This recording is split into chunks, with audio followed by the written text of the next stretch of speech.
Shalom, coming in the spirit and power of Yahweh Bahashim, Yahweh Shai Bahashim Kakwadash. Double honors to the apostles of Great Millstone and to the hopeful life pushing his word in truth and sincerity across the four corners of the earth. This lesson is going to be titled Love for Money, Not Money. And the reason why I titled it Love for Money, Not Money is because people usually always say that money corrupts you, blah, blah, blah, blah. You know, people that have a lot of money are so wicked, it's not good to have a lot of money, right? Like, well, that's not true, right? Scriptures even talk about having money, right? So, you know what? Let's just go into the word money.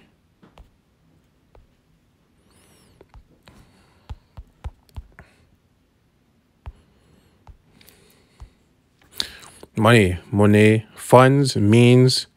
So it's a means. It's where you get things, right? It's a means to things. Anything convertible to money, coinage, coin, metal currency. Let's see what I keep saying. I'm going to jump down.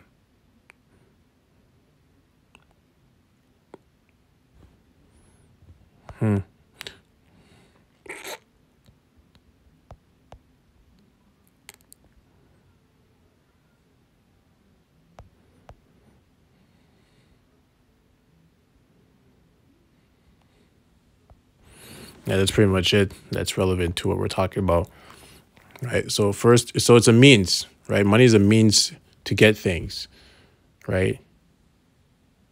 Right. If you mean to get, more money, it means you have a means to get more money or a means of this, whatever. You use money to get those things, right? Now, people get too comfortable or they like the feeling of being able to get a lot of things, which leads them to a different path, a wrong path, right? The wicked path, right?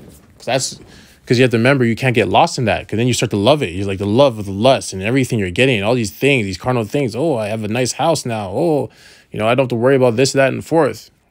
So you start to love the money because of what it can do for you, right? 1 Timothy 6 and let's start from 9.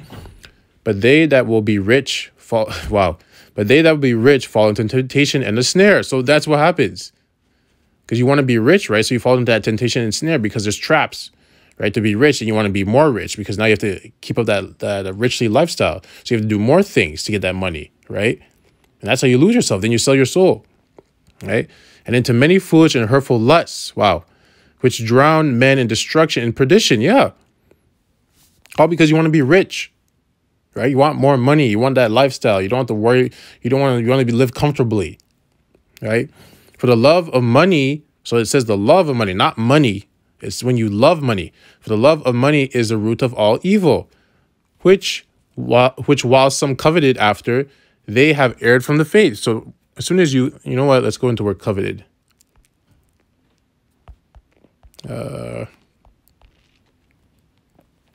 To stretch oneself out in order to touch or to grasp something, to reach after or desire something, to give oneself up to the love of money, right? So it's not the fact that you are using money, right? Because let's say you have a job, right? You're making $20 an hour, whatever. And, you get a job offer to make $25 an hour. Okay. There's nothing wrong with taking that job. Right? As long as it doesn't err you from the faith. If that job is say now you go to this job at $25 an hour, but they're saying you have to shave your beard, so you have to get a lineup, clean yourself up.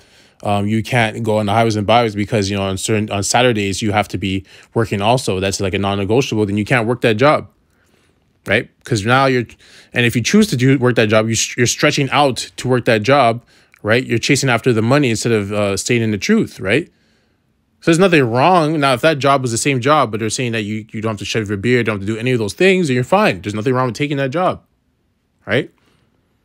As soon as it goes against it conflicts with the truth, then you're erring from the faith. Therefore, now you're going to be led down that wicked path, right? And people will shave their beard and do that stuff because of money. Because $25 an hour, that's $5 an hour more than what I was doing before. There's so many things I could do with that, blah, blah, blah, blah. Then all the lust go in their head and all this and that and blah, blah, blah, blah. And they're gone. Right? They fall into that trap, right? So now we're going to go to Deuteronomy 16 and 19. Yeah, you have to be careful. Deuteronomy 16 and 19. Thou shalt not wrest judgment. Thou shalt not respect persons, neither take a gift, for a gift doth blind the eyes of the wise and pervert the words of the righteous, right? Because gifts, in a sense, a form of money, right? Currency can blind you, right? Like someone wants to offer you 10 grand, right? Right? He's like, here's 10 grand. And you're like, oh, thanks, man. But you have to be circumspect about it. It's like, why is he giving me 10 grand? You know, like, what do you mean 10 grand? Obviously, there's a string attached, right? And that string is like, I need you to do X, Y, and Z. And this X, Y, and Z that he wants you to do will make you, is against the scriptures, right? Against the truth. But it's 10 grand. So majority of people in the world, they're going to take that 10 grand and they're going to do whatever that person wants to do. It might be 3 things they want them to do, but those 3 things go against the scriptures, right? So now you're going to sin just for 10 grand, right? That's what it says right here. Thou shalt not respect persons. So don't, like, even for this example, don't respect that person in the world. You know, they're in the world. You can't respect them. You can't respect someone that's in the world. You're being wicked, right? Now, this person's offering you money, okay, but it says neither take a gift. So don't take a gift from them, right? But I just read that, you know, it's a love for money. So if he's offered you 10 grand, right? Now, you have to be circumspect with that because, I mean, it's like, this is like an outrageous scenario. Let's say it was $100, whatever. You know, it was $100. He wants you to, or if it's 10 grand, he wants you to, like, maybe you have a skill, right? He's paying for your services, but, you know, the amount is a lot more than what you usually make. He's paying for your services to help him because I guess he's some rich guy and 10 grand is really nothing for him, right? But what you're doing, you're not going against the scriptures. You're not doing anything wrong. You're still in the truth. You're not erring from the faith. And by the law, you're not doing anything wrong. You can take it, right? You can take that money. But like, I was listening to a lesson, Apostle Ryan that was saying, like, a lot of people get lost in that because then you get that 10 grand. It feels good. Okay, you're probably paying off your bills and whatever. Then you probably go back to that person again. Well, you know, you have any other jobs? And then maybe he'll do it again. Maybe you'll do it again and say, okay, well, I have this, right? But now it's like, okay, but I need you to do this. So now there's these strings attached, right? And since you're able to pay all your bills and blah, blah, blah, you might get caught up in that trap and be like, well, okay, well, all right, sure. I'm still good, right? I'm just going to take this 10 grand and leave. Then you don't, and you do it again because of that lust, that feeling, right? Having that power, because money does have power in this world. It's not real power, but unless, well, this world is carnal, right? So obviously that power is being run through that. But it's still power nonetheless in this world. We have that money, you can do things that you couldn't do before, right? But like I said, Apostle Randall was like mentioning that, you know, people don't know how to use the world properly. They don't know how to bob and weave, right? You get in, you get out. You do what you need to do. You get in. Let's say that a situation happens and he offers you 10 grand, 20 grand, whatever. You use it. You go in, do what you need to do as long as you're not breaking the laws, you know. Get that money and then get out. Don't get greedy. Because once you get greedy, that's how usually if you watch these bank movies, these robbery movies, bank heists, it's not, they don't get caught when they actually do the heists. It's when the person gets greedy and he wants to actually go back for more, or they've completed the heist and now they're, you know, they're being what's the word I'm looking for? Undisciplined or greedy or flamboyant, right? Going after the less, you know, buying big expensive cars instead of laying low, right? If they just lay low, no one would catch them. But because they don't want to do that, they're going after the lust, they get caught. They end up in jail, right? So like you have to be careful, right? So you just have to know to bob and weave. You know, if the opportunity presents itself, okay, deal with it, get your money, and get out. Don't stay there, right? Because you know eventually Satan's going to come by and he's going to tempt you. That's what always happens, right? So I'll read it again. Thou shalt not wrest judgment, thou shalt not respect persons, neither take a gift, for a gift doth blind the eyes of the wise and pervert the words of the righteous, right? And another example is these camps, right? You know, you have IUIC, ISUPK. You know, they took that 503 or 501 charter, I believe. I'm not sure if I'm pronouncing it wrong, or pronouncing it right. Right, but they took that, and now their words are perverted because of the money, because now they're receiving money, right? They're under that charter, and that charter perverted their words. It's like a gag order. It was a gag order before. Apostle Gabar brought that out, right? So because of money, the words are perverted, right? For the love of money, because they love what money can do for them. Now they can, you know, pay for those fancy garments. They, you know, write their business as a tax write-off, you know, eat some good food, live in a nice area, all this stuff. Just live comfortably. That's all it comes down to, right? Because the scriptures also say,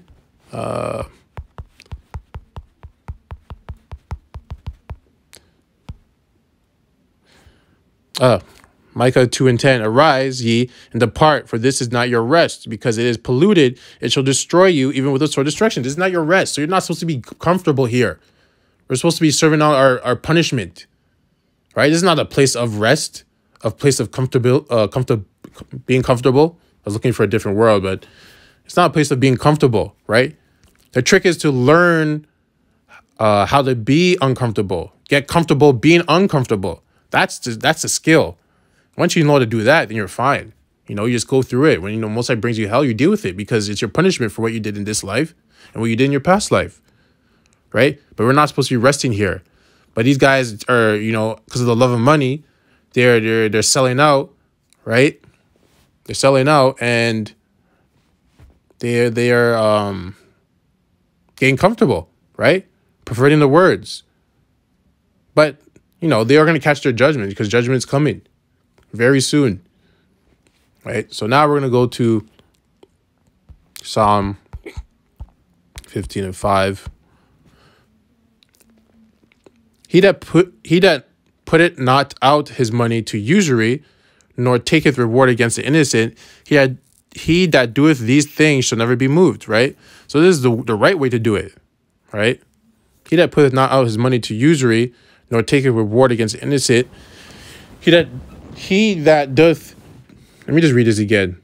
He that putteth not out his money to usury, nor taketh reward against the innocent, he that doeth these things shall never be moved. So those guys that took that, those camps, leaders that took that 501, I believe, charter, that gag order to receive money from the government, they took a reward against the innocent. Because the innocent are the ones that don't know that. You know, they don't know the truth. They don't know the full truth. They're coming into the truth, right? Or they don't know, you know, and those ones don't know that the name of Yahweh Shai and Yahweh, you know, they don't know those things, right? They don't know those things. And you have a man that's telling them, no, it's Jesus Christ, it's God, and blah, blah, blah. They're innocent. They don't know, right? Nonetheless, it doesn't matter, right? Because at the end of the day, if they are one of the elect, you know, the spirit of Yahweh Bashim Yahushai is going to be on them and wake them up and let them see what's going on, right? And take them out of that situation, right? But, you know, that they're going to catch judgment for that, right? And only the wicked are going to do this. But now you're talking about, in this scripture, this is what the righteous would do, right? He that putteth not out his money to usury, or take the reward against the innocent, he that doeth these things should never be moved, right?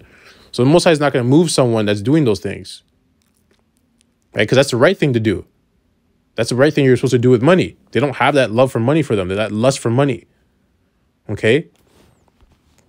So now,